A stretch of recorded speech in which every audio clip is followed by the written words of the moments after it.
स्याही सूख नहीं पाती अखबारों की, नई खबरें आ जाती हैं बलात्कारों की। नमस्कार, मैं निधि रतन, आप देख रहे हैं नेशनल दस्तक।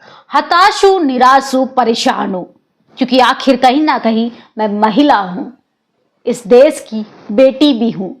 लेकिन मुझे क्या अपनी जेंडर पे गर्व करना चाहिए या अफसोस करना चाहिए? मैं इस देश की सरकार से पूछना चाहती हूँ, विपक्ष दलों से पूछना चाहती हूँ, इस देश की मीडिया से पूछना चाहती हूँ और इस देश में बैठे सत्ताधारी लोगों से पूछना चाहती हूँ कि आखिर मैं गर्व करूं जेंडर पे या अफसोस करूं।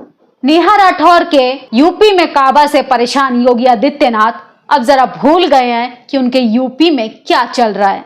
वो यूपी में काबा से परेशान होकर जो बाबा है वो नोटिस तो भेज देते हैं, उस नोटिस के पीछे जो गंदगी है, उत्तर प्रदेश में जो घटिया स्थिति में उत्तर प्रदेश को ला दिया है, उस पर उनकी नजर नहीं जाती है। उत्तर प्रदेश विधानसभा में वो दहाड़ते तो हैं, मनुस्मृति पे बात करते हैं, यूपी की व्यवस्था पे बात करते हैं, बुलडोजर पे बात करते हैं। इनफैक्ट योगी आदित्य का नाम अब बाबा बुलडोजर पड़ गया है। तो बाबा बुलडोजर से आज सवाल करने का मन हो रहा है। बाबा बुलडोजर जी, जरा बताइए कि उत्तर प्रदेश को आप राम राज्य किस आधार पे कहते हैं? अगर राम राज्य किसे आधार पर कहते हैं तो ये बताइए कि उस राम राज्य में अपराध कहां खत्म हो गया है? और मेरा सवाल गृह मंत्री से भी है, अमित शाह जी, जरा मुझे बताइए कि आधी रात को महिलाएं गहना लादकर कहां निकल सकती हैं? ये बात आप सहारनपुर के चुनावी भाषण में बोल रहे थे। उसके बाद महिलाओं की दशा क्या हुई उत्तर प्रदेश में, आप, मैं और यहाँ की इस देश की जनता बखूबी जानती है कि उत्तर प्रदेश में रेप के आंकड़े आसमान छू रहे हैं। ये देश विश्व गुरु बने ना बने, लेकिन रेप के आंकड़ों के मामले में उत्तर प्रदेश जो है वो कहीं ना कहीं नंबर 1 पर आ जाएगा। योगी आदित्यनाथ के राम राज्य में क्या हो रहा है मैं आपको बताऊंगी। सबसे पहले मैं आपको कुछ लाइन पढ़कर बता दूं जो सोशल मीडिया पे काफी वायरल हो रहे हैं। पूछिए यूपी में काबा, अगर बाबा है तो कहां बा? विधानसभा में वाह वाह करवाने से क्या फायदा? नोटिस पहुंचाने वाले न्याय क्यों नहीं दे पा रहे? सच में बेटियां की हालत बहुत गंभीर है, त्रस्त स्थिति में बच्चियां मर रही हैं। जरा बताएं बाबा, अगर किसी दरिंदे की नजर पड़ गई तो न्याय इंसाफ भूल जाइए, फाइलों में मौसम गुलाबी होना चाहिए। यूपी के कानपुर में एक बेटी का 5 बार बलात्कार किया जाता है, रेप किया जाता है और उसके बाद आरोपी जो रेप पीड़िता के परिजनों को डराने की कोशिश करते हैं। यूपी के कानपुर में बेटी से 5 बार रेप हुआ, उसका वीडियो भी बनाया, आरोपी एक बार पकड़ा भी नहीं गया। बेटी इंसाफ के लिए दर दर भटक रही है, जब उल्टा पीड़िता से पैसे मांगे जा रहे हैं, ये सुनकर रूह कांप जाती है। हाथरस कांड याद है? मनीषा वाल्मीकि, उसकी कंडीशन के बारे में सोचिए। रेप करने के बाद उसकी जीभ को काट दिया गया था, उसकी रीढ़ की हड्डियों को तोड़ दिया गया था, उसके परिवार को पुलिस की निगरानी में रखा गया था, नजर बंद कर दिया था और हाथरस जैसी जगह पे रिपोर्ट FIR तक कराना मुश्किल हो गया था। तमाम जातिवादी मीडिया कूद कूद कर रिपोर्टिंग कर रहे थे, तमाम विपक्षी दल परिजनों के गले लगकर रो रहे थे, लेकिन आखिर बेटी को भी हम इंसाफ नहीं दिला पाए, क्योंकि वो ब्राह्मण नहीं थी, वो उच्च कोटि की नहीं थी। सोचिए, इस देश में जाति के आधार पर बलात्कार किए जाते हैं, जाति के आधार पर महिलाओं के शोषण होते हैं, जाति के आधार पर इस देश में महिलाओं को कुचला जाता है। क्या यही राम राज्य है जिसमें द्रौपदी की तरह चीरहरण महिलाओं का किया जा रहा है? और बुलडोजर बाबा क्या कर रहे हैं? वो नोटिस भेजकर सच को छुपाने की कोशिश कर रहे हैं।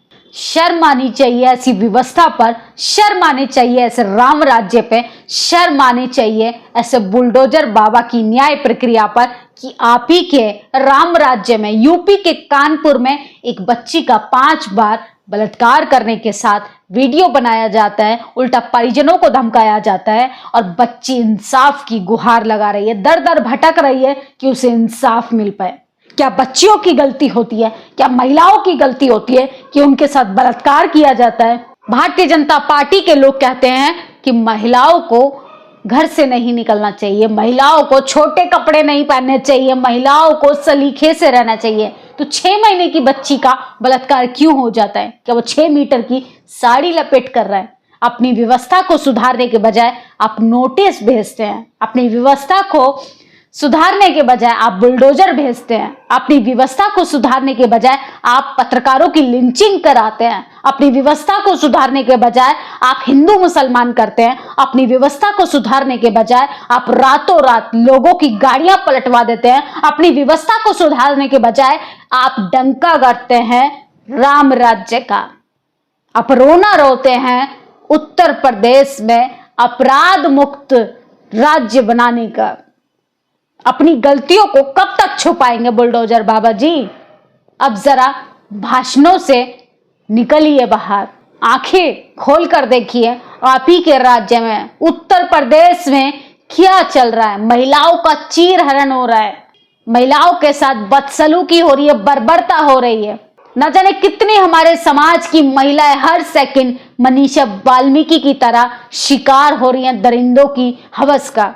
और ऐसे दरिंदों को जातिवादी मनुवादी टीवी चैनल्स कहते हैं कि दबंगों की गिरफ्त में आई दलित लड़की, दबंगों ने दलित लड़की के साथ किया दुष्कर्म। शर्म आनी चाहिए इस देश की मीडिया को, शर्म आनी चाहिए जातिवादी एंकरों को, शर्म आनी चाहिए जातिवादी सत्ताधारियों को कि महंगाई, बेरोजगारी, भ्रष्टाचार सब सह लेगी जनता, लेकिन महिलाओं की आबरू की बात आएगी, महिला की डिग्निटी की बात आएगी, महिलाओं के सम्मान की बात आएगी तो कहां से हम महिलाओं को बचा पाएंगे? योगी आदित्यनाथ नवरात्रियों में बेटियों के पैर धोने का नाटक करते हैं क्योंकि उससे वोट बटोरना है उन्हें, वो राजनीति चमकाने का उनका एक जरिया है। अब अंतरराष्ट्रीय महिला दिवस पर देखिएगा भारतीय जनता पार्टी के लोग तमाम टीवी चैनल्स के जरिए, होर्डिंग बैनर के जरिए अपना प्रचार प्रसार करेंगे, सैनिटरी पैड से लेके न जाने क्या तामझाम बांटेंगे, लेकिन महिलाओं की दशा पर कोई बात नहीं करेगा, महिलाओं की स्थिति पे कोई बात नहीं करेगा। महिलाएं क्या इस देश की नागरिक नहीं है? क्या महिलाएं इंसान नहीं होती? जेंडर के आधार पर उनके साथ कब तक दुष्कर्म होता रहेगा? महिलाएं किसी की हवस का कब तक शिकार होती रहेंगी? इस सरकार को कठोर संज्ञान लेना चाहिए। सोचिए, मनीषा वाल्मीकि हो, निर्भया हो, दिल्ली का कंजावला केस हो, ऐसे केसों पर हमारी सरकारें सिर्फ बोली लगाती हैं, मुआवजा बांटती हैं, लेकिन कठोर संज्ञान नहीं लेती हैं, क्योंकि भारतीय जनता पार्टी की तो नीति बन चुकी है कि बलात्कार करो और बरी करो। बलात्कारियों को जब बरी किया जाएगा तो इस देश में रेप, बलात्कार, न जाने महिलाओं के साथ क्या क्या होता रहेगा। तो इस देश की जनता को खुद ही तय करना पड़ेगा, अपनी बच्चियों को सशक्त बनाना पड़ेगा, शिक्षित करना पड़ेगा, क्योंकि हम सत्ता में बैठे लोगों से कोई उम्मीद नहीं कर सकते कि वो हमारी बच्चियों को, हमको कोई सुरक्षा प्रदान करेंगे। इसलिए आप सबको खुद ही फूलन बनना पड़ेगा और अपने लिए, अपने हो रहे जुर्म के खिलाफ, अपने ऊपर हो रहे अत्याचारों के खिलाफ आपको खुद ही लड़ना होगा। और आपको डरने की जरूरत नहीं है। किससे डरने की जरूरत है? अगर औरत चाले तो क्या नहीं कर सकती है। महिलाओं को सिर्फ उन मर्दों से डर लगता है जिन मर्दों को जानवरों से भी बदतर स्थिति में अपने आप को रखकर महिलाओं के साथ दुष्कर्म करने की औकात दिखा देते हैं। लेकिन अब आपको तय करना है, क्योंकि आपके लिए कोई लड़ने नहीं आएगा, आपके लिए कोई टीवी चैनल ना अखबार आवाज उठाने वाले हैं, क्योंकि आप कहीं ना कहीं लाचार, बेबस, गरीब हैं और आपके पास देने के लिए, सत्ताधारियों के लिए कुछ भी नहीं है। इसलिए एकमात्र जाति के लोग आपको हवस का शिकार बना लेते हैं। आप दर दर इंसाफ के लिए भटकते रहते हैं। और यूपी में काबा के बाबा, बुलडोजर बाबा जो है, वो नोटिस लेकर बैठे हैं और बुलडोजर लेके बैठे हैं। उनका जब मन होता है वो नोटिस आगे कर देते हैं, उनका जब मन होता है वो बुलडोजर आगे कर देते हैं। तो योगी आदित्यनाथ जरा अपने उत्तर प्रदेश पे थोड़ा काम कीजिए ताकि दोबारा सत्ता में आने का आपको मौका मिल सके। कम से कम अब की बार आप आंसू ना बहाएं संसद में।